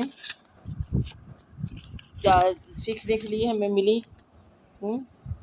اور آج کل تو سچی بات ہے کہ جو ویسے ہی آپ صلی اللہ علیہ وسلم کی پیشن گوئی کے مصداق کہ قرب قیامت میں بڑی یعنی ہنگامی اموات ہوں گی، سڈن ڈیتھس اس طرح ہو رہی ہیں، ایکسیڈنٹس ہوتے ہیں، ہارٹ اٹیکس ہوتے ہیں، پتہ ہی نہیں ہوتا کوئی کسی دہشت گردی کے کوئی گھر سے نکلا، اس نے واپس بھی صحیح حالت میں آنا ہے کہ نہیں آنا ہے۔ اور اب یہ دیکھیے نئی وبا ہمارے لیے جو کرونا کی شکل میں آ گئی ہے، تو اس لیے ہمیں جلد از جلد توبہ کر لینی چاہیے، اللہ کی طرف رجوع کر لینا چاہیے، ٹھیک ہے۔ اور اب آگے تھوڑی سی لمبی یہ حدیث آ گئی، چلیے 19 نمبر جو ہے اس کو پڑھتے ہیں اور اس کے بعد انشاءاللہ آپ کا ہمارا جو لیسن ہے یہ کمپلیٹ ہو جائے گا، اللہ قبول کرے۔ یہ حدیث نمبر 19 جو ہے حضرت زر بن حبیش بیان کرتے ہیں کہ میں صفوان بن عسال رضی اللہ عنہ سے موضوع کے اوپر مسح کے بارے میں دریافت کرنے حاضر ہوا، چنانچہ اس نے یعنی صفوان بن عسال نے جب میں یعنی ان کے پاس پہنچا یہ سوال پوچھنے کے لیے، اس سوال کا جواب چاہنے کے لیے، یعنی موضوع کے اوپر مسح کرنے کا جو مسئلہ ہے، تو انہوں نے پوچھا کہ زر کیسے آنا ہوا؟ میں نے جواب دیا کہ علم حاصل کرنے کے لیے، میں کس لیے آپ کے پاس آیا ہوں؟ علم حاصل کرنے کے لیے۔ یہ نہیں کہ ادھر سے گزر رہا تھا، میں نے کہا چلو ایک مسئلہ ہی پوچھتا جو. ہم بھی ایسا ہی کرتے ہیں کہ علم حاصل کرنے کے لیے، کچھ جاننے کے لیے سفر کرنا، اور دور دراز سفر کرنا تو بڑی دور کی بات ہے. قریب ترین بھی جا کے پوچھنا ہمارے لیے بڑا مشکل ہوتا ہے. ہم کہتے ہیں چلو چھوڑو پرے، چھوٹی سی تو بات ہے، چلو پھر کبھی ہوگا، موقع ملے گا تو پوچھ لیں گے. ہاں، اور ورنہ پھر بھول ہی جاتا ہے کہ وہ کیا مسئلہ تھا، کیوں پوچھنا تھا. وہ وقت نکل جاتا ہے، مسئلہ بھی نکل گیا. ہاں، اب دیکھیے نا، ہماری جو کوشش ہے الحمدللہ، جا جا کے اللہ نے توفیق دی، جو بھی سیکھا، اور آپ اب گھر میں بیٹھ کے اس سے استفادہ حاصل کر رہے ہیں الحمدللہ. اگر ہم نے اس کے لیے کوئی تھوڑی سی محنت کی تھی تو آج برسوں بعد اللہ نے موقع دیا کہ اس محنت کو اللہ نے یقیناً قبول کر لیا ہوگا. جو اللہ تعالیٰ نے مجھے یہ موقع دیا ہے کہ میں اس خزانے کو آپ تک منتقل کروں. یہ 98 کے میرے پاس یہ کتاب اور میرے نوٹس ہیں. شاید آپ کو کہیں کوئی ڈیٹ نظر بھی آئی ہو جب یہ میں کتاب کی تصویر بھیجتی ہوں آپ کے پاس، اس ریاض الصالحین کی. تو الحمدللہ 22 سال کے بعد میں نے ذہن میں نہیں تھا کہ کبھی اتنی ڈیٹیل میں کبھی موقع ملے گا کہ میں اس کو خود پڑھوں یا پڑھاؤں. اور الحمدللہ اللہ آپ سب کو جزائے خیر عطا کرے، جن کی وجہ سے آج میں بھی دوبارہ سے اس کو کھول کے پڑھ کے اور اپنے دل میں ٹھنڈک اور اپنے زبان پہ ان الفاظ کے ذریعے مٹھاس کا احساس لیے ہوئے ہوں. اللہ آپ کو بھی جزائے خیر عطا کرے. تو علم کے حصول کے لیے جو چل کے جانا ہے، اب اس کے بارے میں دیکھیے وہ کیا جواب دیتے ہیں کہ جن کے پاس یہ چل کے گئے تھے، کون تھے یہ؟ نام تھوڑا سا نیا لگا ہے آپ کو، حضرت زر بن حبیش، جو پوچھنے کے لیے گئے تھے. اور ایک مسئلہ ہے جس کو پوچھنے کے لیے، اب دیکھیں نا، حدیثوں کے لیے تو آپ کو بتایا کہ کتنے لمبے لمبے سفر کرتے تھے. بتائیں گے آپ کو پھر جب ان کا آگے بڑھیں گے کہ صرف ایک حدیث کے لیے ایک شخص مدینے سے چلتے ہیں، اس کے لیے سواری تیار کرتے ہیں، اور غالباً کوفہ یا شام میں جا کر، تو انیس رضی اللہ تعالیٰ سے، جابر بن عبداللہ انیس کی بات ہے کہ جا کے ان سے ایک حدیث پوچھتے ہیں، وہ بتا دیتے ہیں. تو کہتے ہیں اچھا میں چلتا ہوں. وہ کہتے ہیں بھی ٹھہرو، رکو، نہیں، جس کام کے لیے میں آیا تھا وہ میرا کام ہو گیا، اب میں واپس جاؤں گا اور جا کے یہ حدیث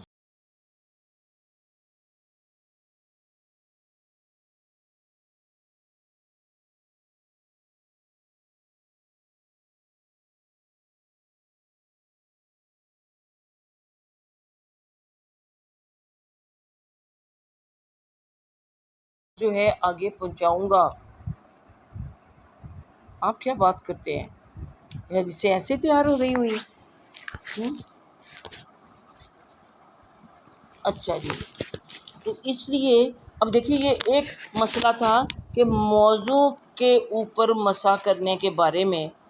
آپ کو بھی تو بڑی دفعہ یہ ہوتا ہے نا، مسئلہ ذہن میں آتا ہے کہ سردیوں میں خاص طور پہ کہ کیسی جرابیں ہونی چاہیے، ان کے اوپر مسا کیسے ہونا چاہیے.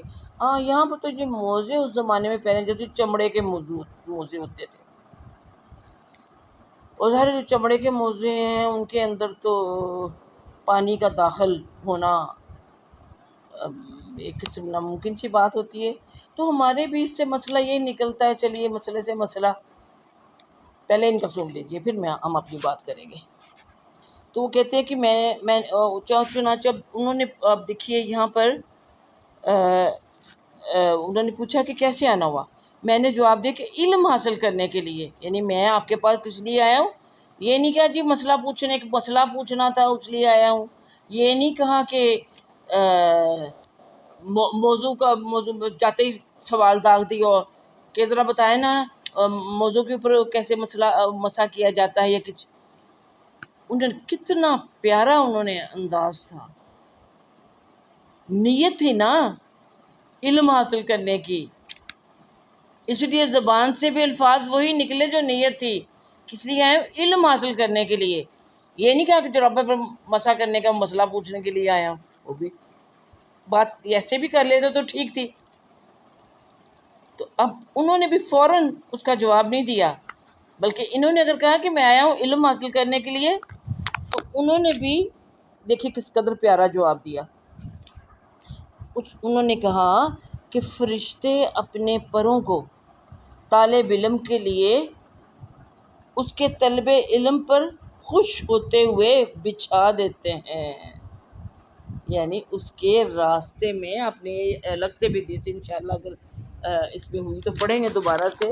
آپ کو بتایا ہوا کہ جب کوئی شخص علم حاصل کرنے کے لیے گھر سے نکلتا ہے تو فرشتے اس کے پاؤں کے نیچے اپنے پر بچھا دیتے ہیں. اتنا درجہ ہے طلب علم میں گھر سے نکلنے والے کا. ہم تو سمجھتے ہیں کہ آج بارش ہوئی تھی، راستے میں بڑا کیچڑ تھا، بڑی مشکل سے آئی ہوں، یہ ہے وہ ہے، تو اتنا لمبا سفر کر کے اتنا ٹائم گزار کے گاڑیاں ہمارے پاس ہیں، سب کچھ ہے.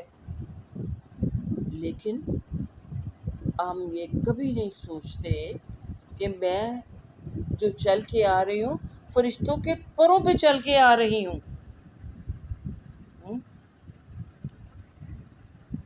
تو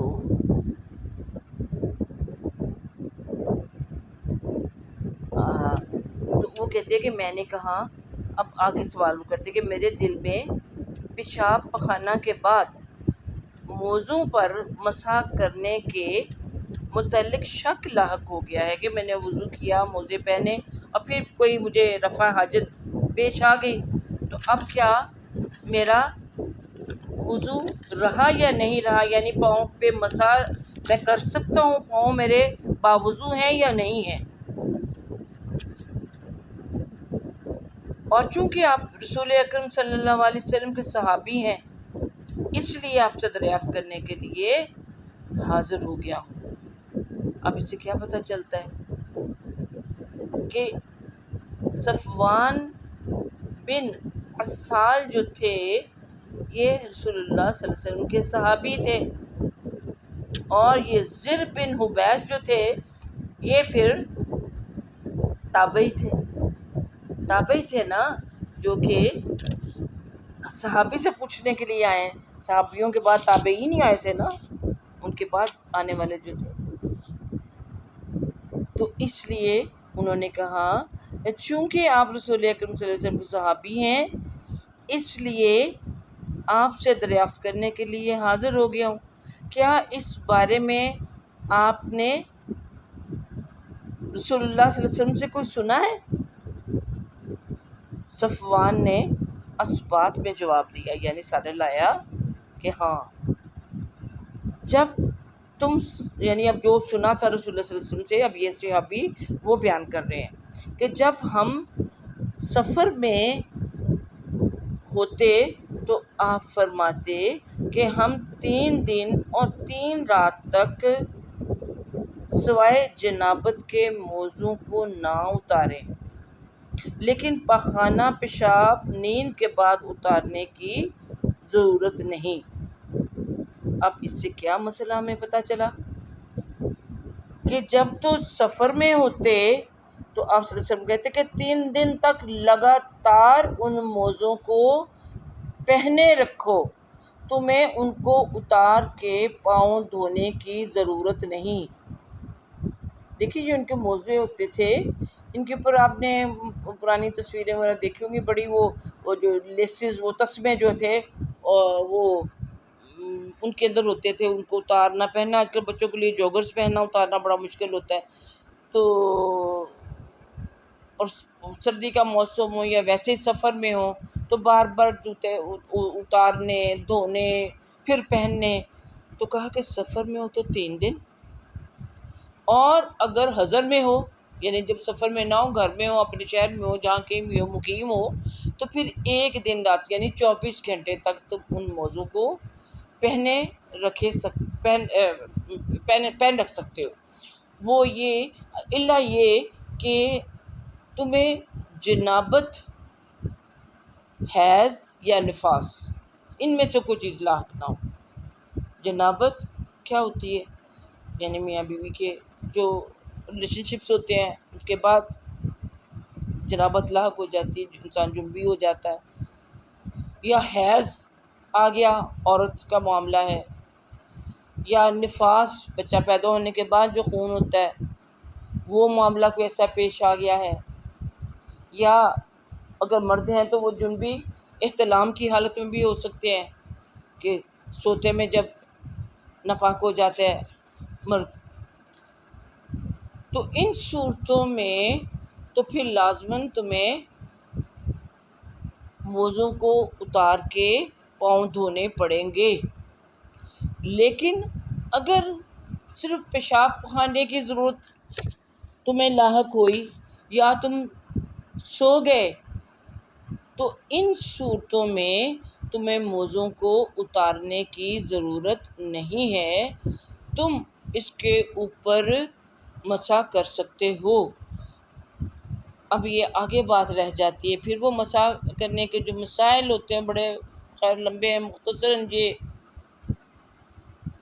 کہ وہ جو ایک تو جو بھی آپ اب پہنتے ہیں، دیکھیے ایک یہاں پر لفظ یہ موزوں کے لیے جو استعمال کیا گیا ہے وہ ہے مخفین، اور وہ جو ساکس ہوتے ہیں جراب اس کے لیے لفظ ہوتے ہیں جو ہمارا بھی ہم بھی استعمال کرتے ہیں ان کے لیے. تو یہ موزوں یہ جو چمڑے کے جو ہوتے تھے موزے، وہ موزے ہوتے تھے، اور جرابیں جو کپڑے کی ہوتی تھی. بعد نے کہا کہ جرابیں اور موزے ایک ہی چیز ہیں. بہرحال ہمارے فقہا نے جو اب اس سے نچوڑ ہماری سمجھ میں آتا ہے وہ یہی ہے کہ اگر آپ کی جرابیں ایسی ہیں جو کہ آپ کی ٹخنوں سے اوپر ہیں، یاد رکھیے یہ وہ نہیں جو چھوٹی، ان کو کیا کہتے ہیں جو اینکلز سے نیچے جو ہوتی ہیں وہ والی نہیں، یعنی ٹخنے جن کے اندر ڈھکے ہوئے ہوں. دوسری وہ مضبوط ہوں.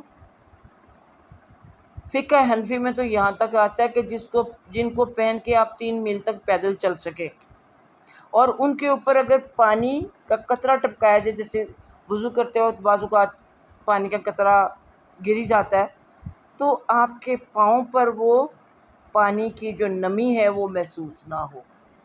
اور پھر اس کے اندر ہولز نہیں ہونے چاہیے یا پھٹی ہوئی نہیں ہونی چاہیے، مضبوط قسم کی ہو. لیکن ہم نے تو یہی ایسا ہی پڑھا ہوا تھا، لیکن اب کچھ علماء اس میں مزید رعایت دیتے چلے جا رہے ہیں کہ وہ ہر قسم کی جرابوں پہ ہو سکتا ہے، البتہ ٹخنے ڈھکے ہوئے نہیں چاہیے. اب یہ آپ دیکھ لیجئے پھر کبھی اگر لمبی اس بحث کا، کیونکہ یہاں ہماری کوئی فقہی مسائل کی تو یہ بات نہیں ہے، نہ میں مفتی ہوں کہ میں آپ کو یہ چیزیں بتاؤں. وہ اگر ابھی اللہ نے توفیق دی تو انشاءاللہ کبھی فقہ بھی پڑھائیں گے آپ کو.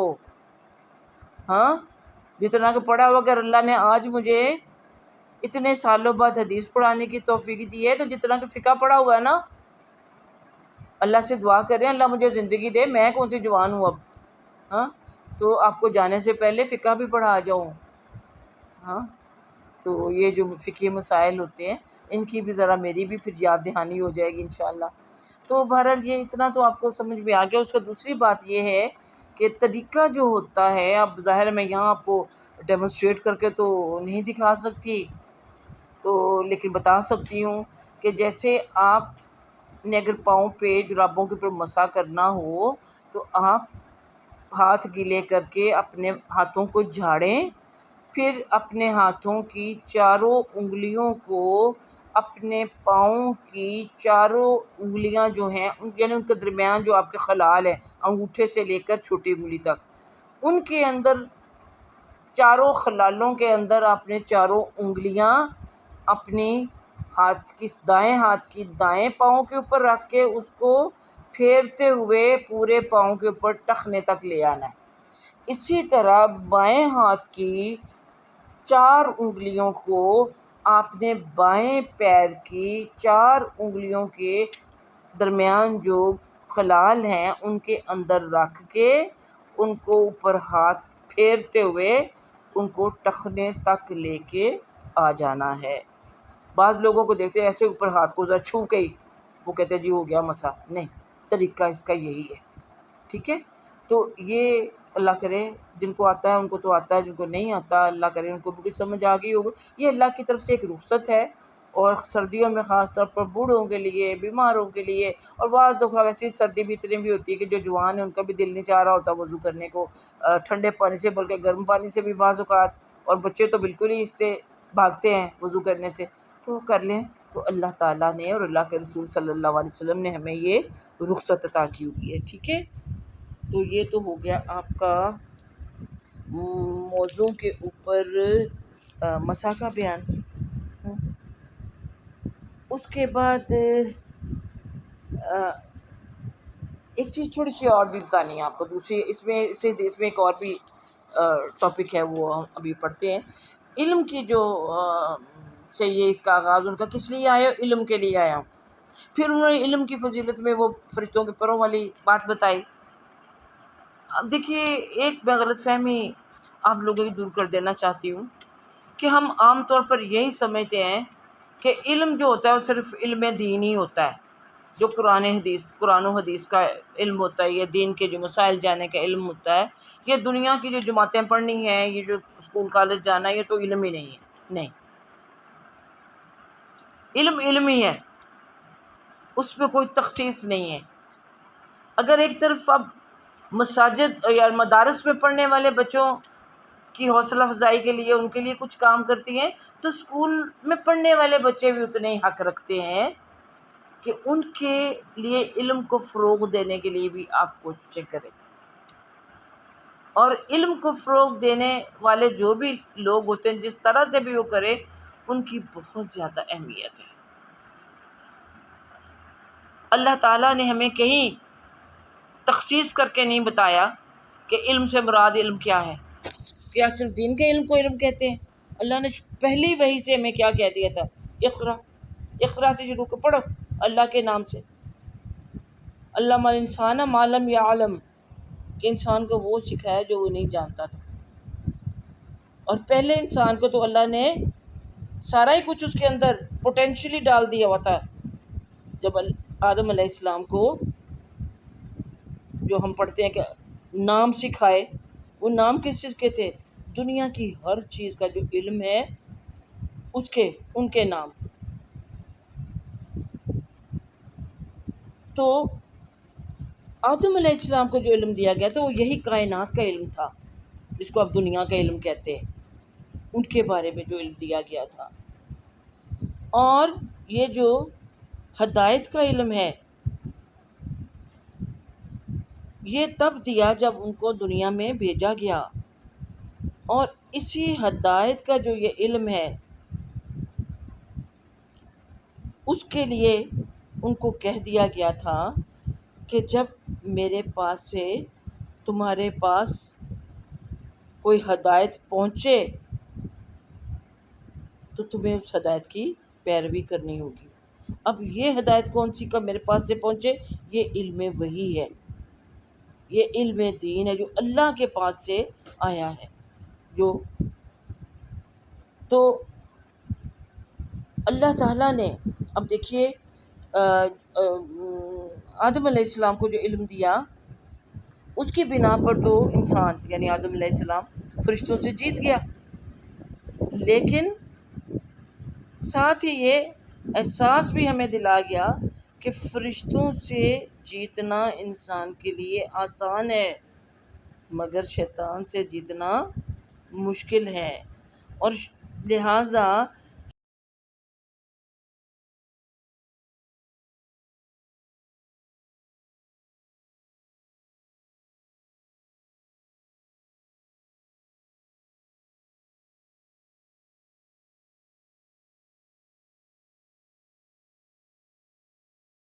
شیطان سے جیتنے کے لیے علم ہدایت حاصل کرنا ہمارے لیے انتہائی ناگزیر ہے۔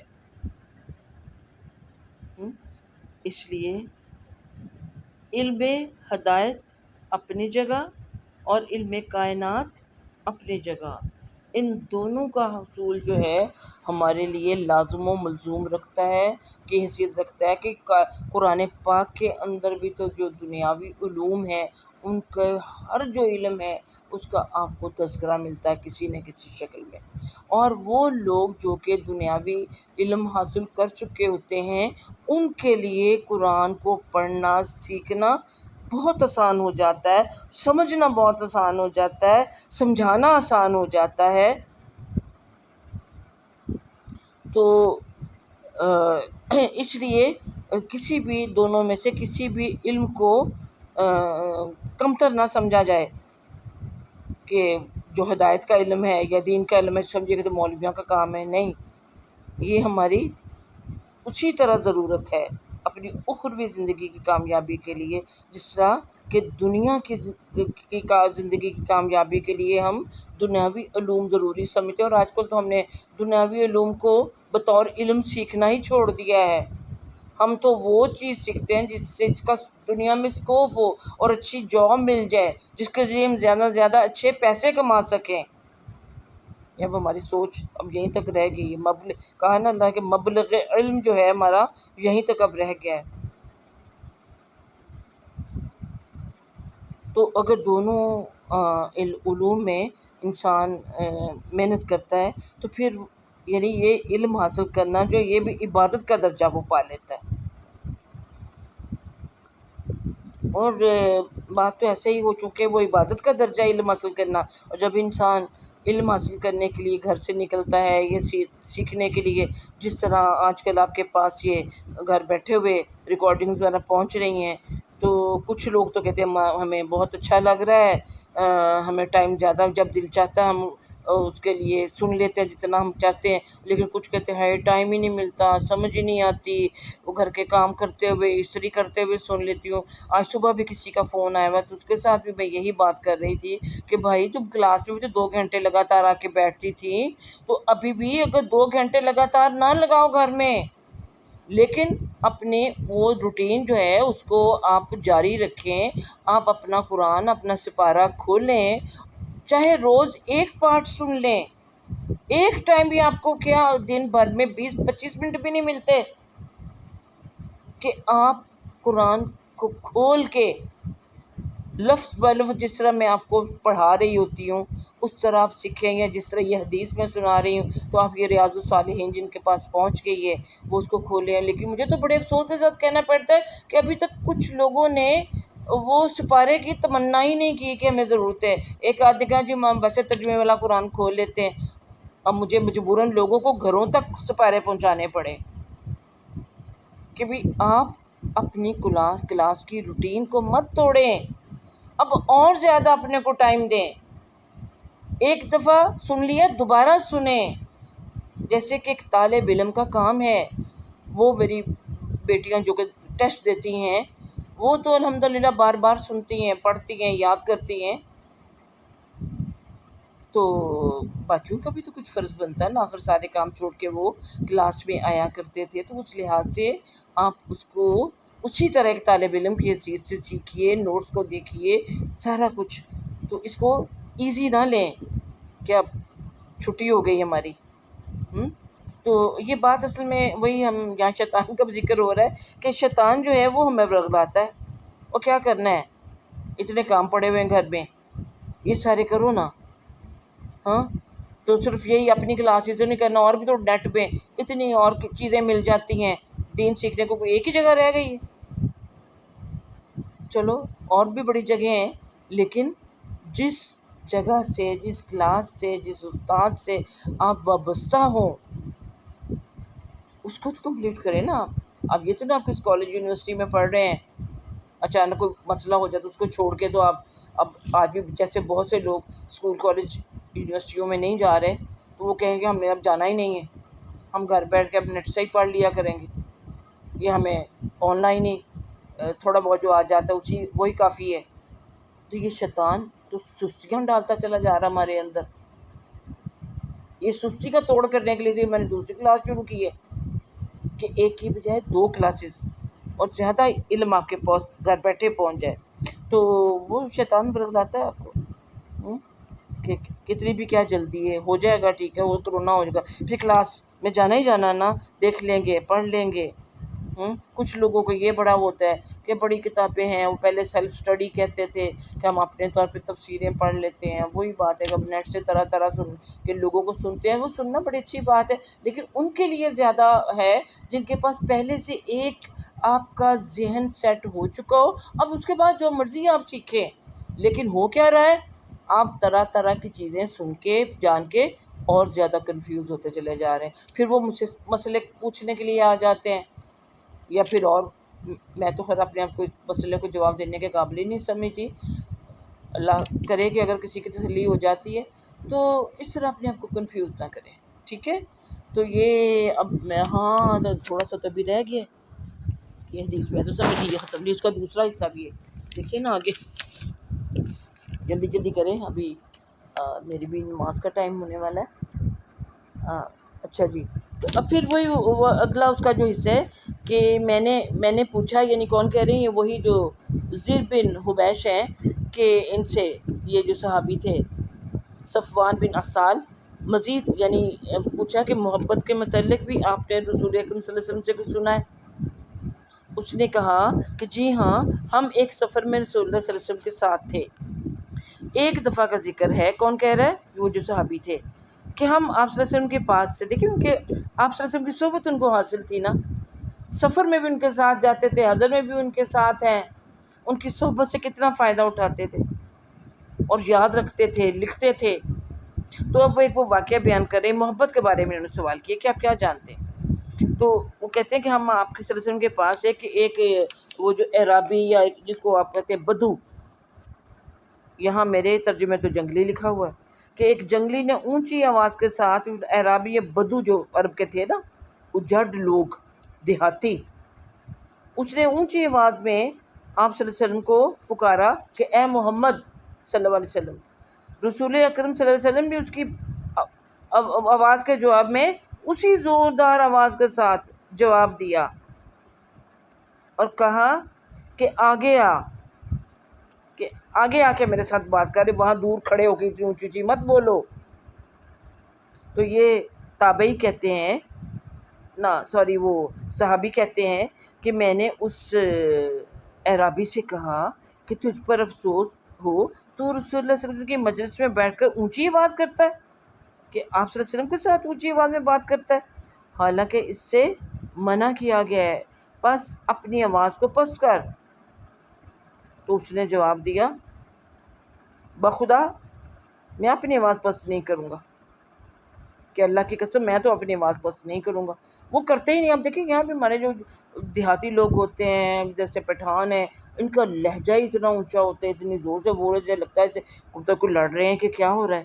وہ اپنی ٹون کو آہستہ کرنا ہی ان کے لیے انتہائی مشکل ہوتا ہے. اس لیے دیکھیں نا کہ صحابہ کرام میں سے جب اللہ تعالیٰ کا یہ حکم آیا تھا آواز پست رکھنے کا، تو کس طرح اپنی آوازیں گھٹائی تھیں. تو اس نے کہا کہ میں اپنی آواز نہیں پست کروں گا. چنانچہ اسی ٹون میں اس نے کہا، رسول پاک صلی اللہ علیہ وسلم کو مخاطب کرتے ہوئے، کہ ایک آدمی اب پوچھ رہا ہے وہ بھی کوئی مسئلہ کو، کہ یہ لوگ بھی تو اسلام انہوں نے قبول کر لیا تھا نا، جب آپ صلی اللہ علیہ وسلم نے اسلام کا پیغام، دعوت عرب کے کونے کونے میں پہنچائی تھی، تو جہاں جہاں تک پہنچی ان لوگوں نے اسلام قبول کیا، اللہ نے ان کو توفیق دی. وہ اسلام تو قبول کرتے لیکن اس کے بارے میں جاننا چاہتے تھے، لیکن ان کا جو کلچر تھا، ان کی جو تہذیب تھی، جو ان کا سٹائل تھا، اس کو بدلنا ان کے لیے بڑا مشکل تھا کہ فوراً اپنے آپ کو وہ بدل لیتے. لیکن ظاہر ذہن میں سوال تو آتے ہیں. تو انہوں نے جب یہ سوال کیا اس شخص نے، تو آپ صلی اللہ علیہ وسلم نے اب دیکھیے کیا جواب دیا آپ کو.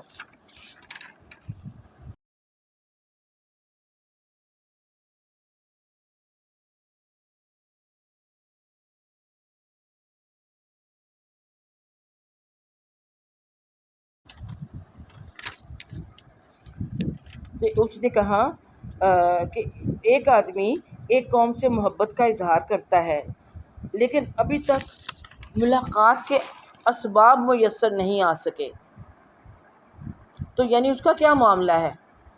جیسے اس کا خیال ہوگا نا کہ وہ یا اس کے قبیلے کے بہت سے لوگ اب سن کر تو رسول پاک صلی اللہ علیہ وسلم کے بارے میں تو ان سے بہت محبت کرنے لگے ہیں، ان کے ساتھیوں سے محبت کرنے لگے ہیں، لیکن ابھی تک ان سے ملے نہیں ہیں، ملاقات نہیں ہوئی ہے، صحبت نہیں ملی ہے، صرف محبت کر رہے ہیں ان کے ساتھ۔ دیکھیے یہ محبت ہی تھی جس کی وجہ سے پھر جب کوئی مارکا پیش آتا تھا تو یہ جو قبائلی تھے یہ بھی آ جاتے تھے آپ صلی اللہ علیہ وسلم کے ساتھ شامل ہونے کے لیے۔ تو اب انہوں نے کہا کہ یعنی ہم محبت تو کرتے ہیں آپ صلی اللہ علیہ وسلم سے، تو آپ صلی اللہ علیہ وسلم کا جواب سنیے۔ آپ نے فرمایا کہ قیامت کے روز ہر آدمی اسی کے ساتھ ہوگا جس کے ساتھ وہ محبت رکھتا تھا، یعنی قیامت کے دن اس کا ساتھ ملے گا جس کے ساتھ وہ محبت رکھتا تھا، جس کے ساتھ محبت اسی کا ساتھ اس کو نصیب ہو جائے گا۔ یعنی کس قدر خوش کن یہ بات آپ صلی اللہ علیہ وسلم نے کہی، ظاہر ہے جب اس کو یہ بات بتائی گئی تو وہ کس قدر اس سے اس کی تسلی ہوئی ہوگی اور وہ خوش ہوا ہوگا۔ تو اس کے بعد آپ نے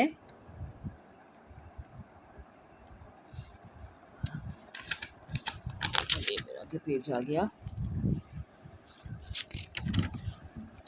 اچھا، تو اس کے بعد آپ صلی اللہ علیہ وسلم مسلسل بیان فرماتے رہے، اب اس کی ڈیٹیل یہاں پر نہیں دی گئی ہوئی، یہاں تک کہ آپ صلی اللہ علیہ وسلم نے مغرب کی طرف کے ایک دروازے کا ذکر کیا جس کی مسافت 40 یا 70 سال ہے۔ مغرب کی طرف ایک دروازے کا ذکر کیا جس کی مسافت 40 یا 70 سال ہے، یعنی ایک اس کی تفصیل بتائی گئی کہ ایک اس کی چوڑائی میں، اس کی پہنائی میں، یعنی اس کی چوڑائی میں ایک مسافر، ایک سوار یعنی گھوڑے پہ کوئی سوار ہو، وہ 40 یا 70 برس تک چلتا رہے گا، تو اتنی چوڑائی ہے اس کی، اتنا ٹائم لگے گا، اتنی مسافت اس کو طے کرنی پڑے گی جتنا کہ کچھ 40 یا 70 برس تک چلتا رہے، وہ دروازہ اتنا چوڑا ہے۔ ایک راوی سفیان ثوری رضی اللہ کہتے ہیں کہ اس دروازے کو اللہ تعالیٰ نے جب سے زمین و آسمان پیدا فرمائے توبہ کے لیے کھلا رکھا ہوا ہے اور اس وقت تک بند نہیں ہوگا جب تک کہ سورج مغرب کی طرف سے نہ نکلے۔ یہ توبہ کا دروازہ ہے، لفظ سنا نا آپ نے کہ توبہ کا دروازہ بند ہو جائے گا، توبہ کا دروازہ کھلا ہے ابھی تو توبہ کر لینی چاہیے اس سے پہلے کہ وہ دروازہ بند ہو جائے۔ اب اسی دروازے کا یہ ذکر ہے کہ وہ دروازہ جو ہے وہ اس کی اتنا کھلا ہے، وہ دروازہ اتنا چوڑا ہے، اب سوچئے کہ اس کے اندر ایٹ اے ٹائم کتنے لوگ داخل ہو سکتے ہوں گے، یعنی جتنے بھی لوگ توبہ کریں وہ دروازہ ان کو اپنے اندر داخل کرنے کی گنجائش رکھتا ہے، اور یہ دروازہ اس وقت تک کھلا رہے گا جب تک کہ انسان آخرت کے حصے کو نہیں دیکھ لیتا۔ یعنی وہ آخرت کا حصہ کیا ہے؟ یعنی موت یا قیامت، وہی سورج کا مغرب سے طلوع ہونا ہے۔ کہ یہ توبہ کا دروازہ کب تک کھلا ہے؟ جب تک انسان کی زندگی کے آخری سانس نہ آ جائے، وہ غرغرے کی کیفیت نہ ہو جائے، وہ جان حلق میں نہ پھنس جائے۔ اذا بلغت التراقی وقیل من راق، تو وہ وقت جب تک نہیں آتا اس وقت تک اس شخص کے لیے وہ دروازہ کھلا ہے، وہ اس وقت بھی توبہ کر لیتا ہے تو اللہ اس کی توبہ قبول کر لیتا ہے۔ ابھی آگے جو حدیث آ رہی ہے یہ بھی پہلے آپ نے سنی ہوئی ہے، لیکن اب نہیں جو حدیث کے الفاظ ہیں ان میں انشاءاللہ تعالیٰ بشرط زندگی آپ کو وہ حدیث سنائیں گے۔ وہ اس شخص کے بارے میں جس نے 99 قتل کر دیے تھے، تو اس کے بارے میں آپ نے یہ بھی اخیر میں سنتے پڑھتے رہے ہوئے ہیں کہ اللہ تعالیٰ نے کس طرح اس کی توبہ قبول کی تھی۔ وہ اب تھوڑا سا تجسس رکھیے جنہوں نے پہلے نہیں سنی ہوئی، تو انشاءاللہ تعالیٰ اللہ سے ہم دعا کرتے ہیں اس وقت کہ اللہ تعالیٰ ہمارے لیے بھی توبہ کا دروازہ کھلا ہی رکھے، اور ہم جیسے جیسے کوئی غلطیاں کریں ہم ساتھ ساتھ اس سے اللہ سے بخشش مانگتے رہیں، اور اگر غلطیاں نہیں بھی کرتے تو پتہ نہیں ہم نے سابقہ زندگی میں کتنے گناہ اور غلطیاں کر چکے جن کا ہمیں احساس تک نہیں ہے کہ ہم نے یہ غلطیاں کی تھی۔ اسی دیکھیں جب ہم اللہ تعالیٰ سے توبہ کرتے ہیں تو کہتے ہیں استغفر اللہ ربی من کل ذنب اذنبت عمدا او سہوا سرا و علانیۃ من الذنب الذی عالم من الذنب الذی لا اعلم، کہ اللہ جن گناہوں کو میں جانتا ہوں ان سے بھی معاف کر دوں، ان کو بھی معاف کر دے، جن کو میں نہیں جانتا ان کو بھی معاف کر دے، جو میں نے ظاہر غلطیاں کی ہیں ان کو بھی معاف کر دے، جو چھپ کے کی ہیں ان کو بھی معاف کر دے۔